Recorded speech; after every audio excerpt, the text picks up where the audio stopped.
Ilang cast members ng upcoming Korean novelang remake na My Love for the Star, pinakilig ang fans sa kanilang mall show. At magkasintahang sina Pia Wurtzbach at Marlon Stockinger nag-enjoy sa kanilang pre-Valentine trip sa Brunei. Ang Star Bites sa ni Aubrey Carampel.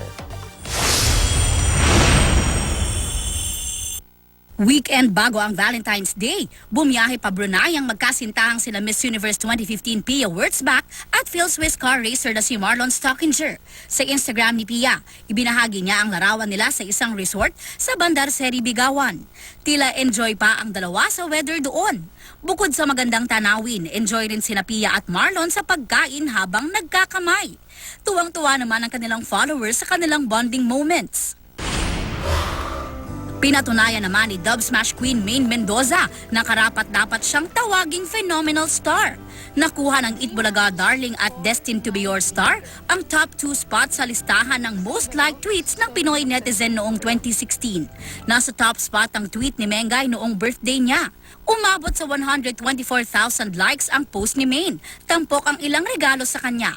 Pasok naman sa second spot ang Dub Smash video ni Maine kung saan ginaya niya at kanyang kapatid ang viral video ni Nabilog at Bunak.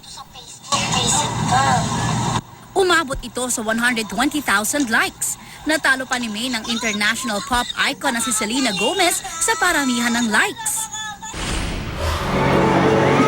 Dinagsa naman ng fans ang mall show ng upcoming Korean novela remake na My Love from the Star sa Pampanga.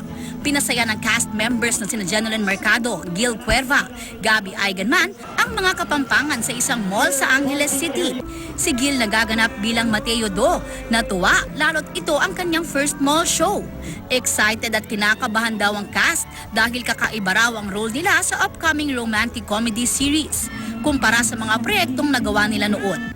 Nakatakdang ipalabas ang My Love from the Star sa Marso. Aubrey Carampel, GMA News.